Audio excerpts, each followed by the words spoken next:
So this is the Obu, okay? Usually the Obu is rectangular in shape. The Obu is the palace, so to speak, of the king, where the king sits. And then you see the stools, the royal stools there for his cabinet members. All right. Okay, these are staff of office. Okay. And this is the shrine. All right. Here you have the ofo. Now ofo, for example, this is the kola nut dish. This one is Maybe for... you can just explain to me what is the ofo? This one is for meat cutting. Okay? You talk about ofo in Igbo land. The ofo is very important. Okay. It is believed that with the ofo in your hand, you don't stay alive. Okay. When a man holds his ofo to speak, then that's the conclusion of the matter.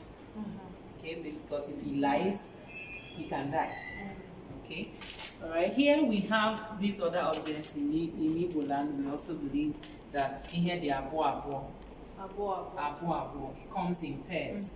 So we have the male and the female. Okay, so you see the importance of the woman, the female, in our culture. We still hold some level of respect and honor for women. So everybody plays its own role in the society. Okay? So women are equally important. Very, very important. In your society. They are not sidelined in anything we do. Okay. So we look at the door panels here. You will notice there are openings here. As the king stays here, he can view the outside of the compound and see when people are coming in. Oh, okay. And perhaps if he doesn't want to meet with any of them, he can actually leave without being noticed before the person arrives. So that's the Obu. And this would be a door. This would be a door here for him to exit. There could also be one behind his. Yes. Okay. Yes. Okay. And this particular statue, that is the Ikenga. The Ikenga. Yes. And this Ikenga in this particular Obu shows that the occupant is a warrior. Okay. You see his achievements. Yes. There is head here. Yes. That's his warrior knife and other things. This also depicts animals. Okay. So it also could be a farmer. All right, as well. And maybe just explain to me a little bit about Ikenga. What is Ikenga? Okay. Yes. The Ikenga is personal to every man. Ikenga tells us your achievements. Ikenga tells a man's occupation. He's also his aspirations in life. Okay. And he's the man's how do we call it? The right hand of an Igbo man. Right. All right. You understand? Yes. He's known for whatever the Ikenga depicts. Yes. So one would commission an artist. Yeah, you can make an Ikenga to depict your personality. And so when one dies, do you bury the Ikenga? What happens to the Ikenga when the man dies? Usually, when the man dies, the Ikenga could be split into two to divide, the spirit and the soul. You understand? Yes. And in some places, the Ikenga, after the burial rites and everything, can be burnt alongside with the man's belongings and all that. Even the woman's mourning clothes are also burnt, and that shows the final ceremony. Where I come from Zimbabwe, and in Zimbabwe, the traditional shelters are round, even for the king, it's round. And I see here you have a rectangle instead. Why the rectangle? Does it represent something? Yes. Nnanna, please come tell us about the rectangular shape of the Obu in the Igbo tradition. Okay, the Obu, the shape of the Obu in Igbo setting goes a long way to tell how the Igbo family is set up. The average ancient Igbo man was a polygamist. And he had both his immediate household and extended family members living in the same compound. So it is built in such a way that he has a wide view of his compound. So his Obu extends across, covering a land space and facing the rest of the households. Now the huts, the wives and the children lives in small huts which could be round. And while there is a large space in the compound where children play and where his chief is kept. And now by sitting in this rectangular that now faces every other place in a hollow formation, he now has an all-round view of what happens in his compound. He gives security, he becomes accountable for what happens. So that is why it is usually built in a rectangular form.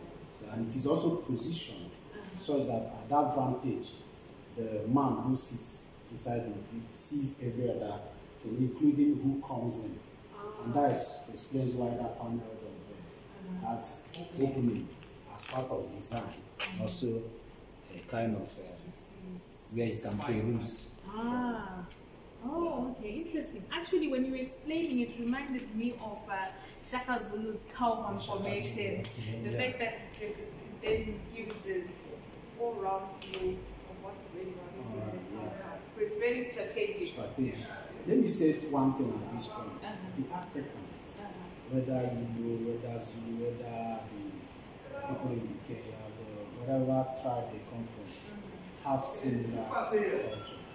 And the similitude in their culture are all the same. So whether you have it as rectangular, triangular, you see there's a reason for it.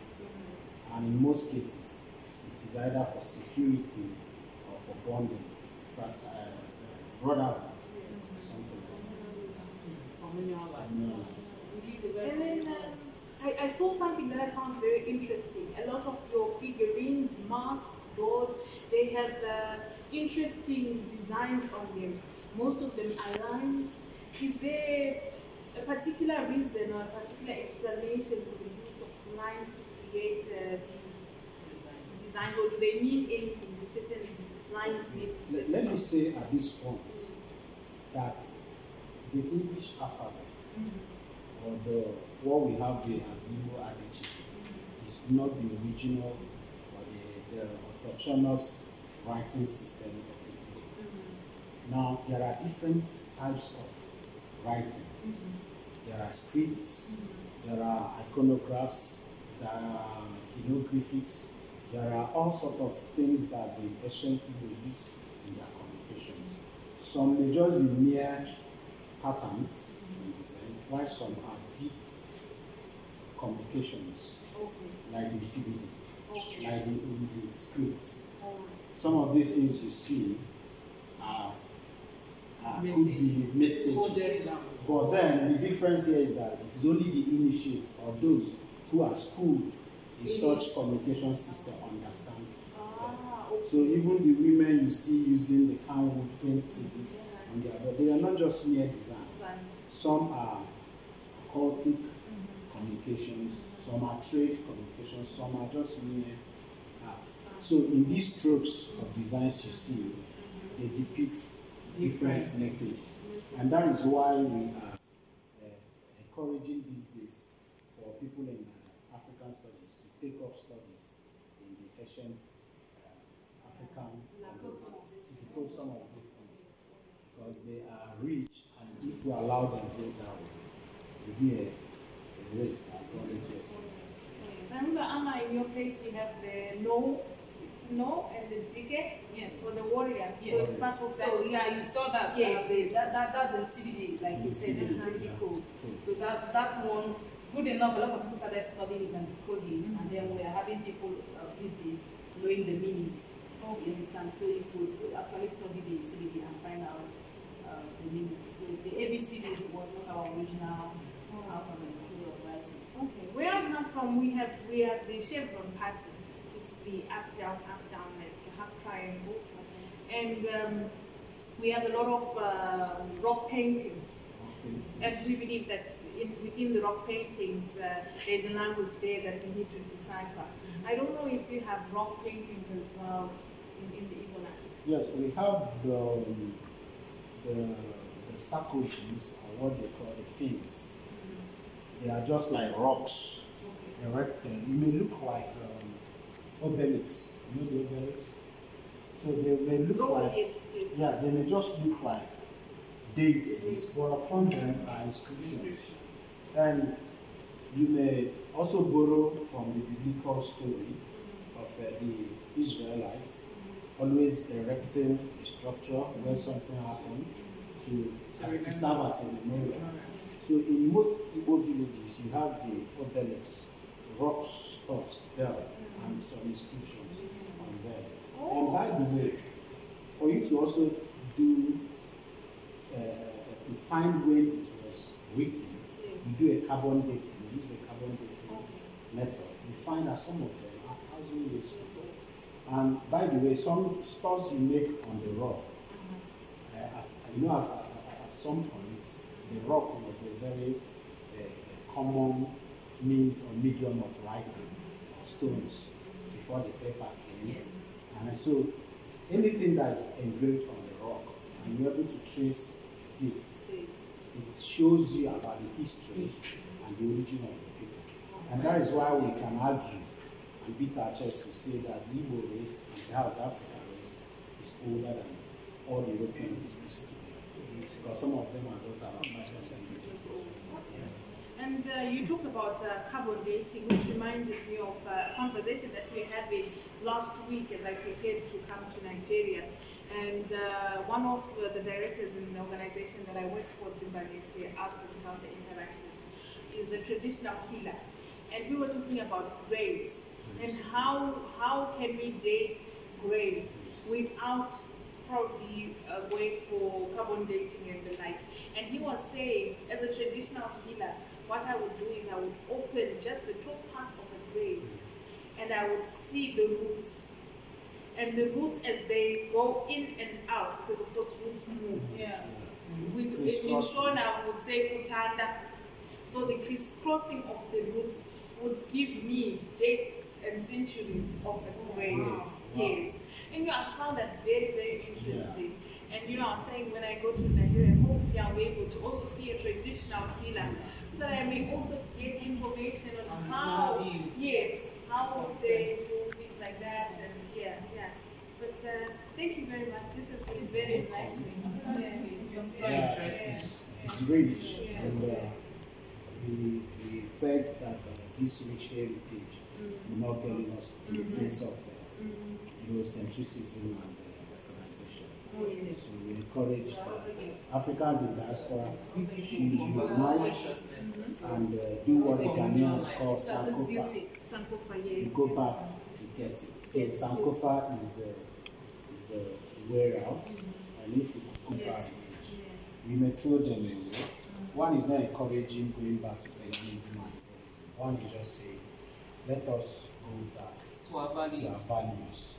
And some countries of the world, like China and India, have proven that one can develop without getting westernized. Of course.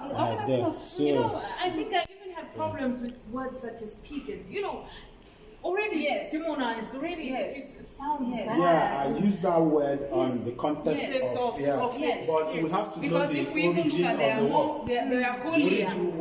The origin of the word, pagan, which is from the word pagus. Pagus, the rural people. And it was first used in anthropological sense to depict people who live in a rural setting and engaging in agriculture, so to say. So anything they do as pagans, so anything came to mean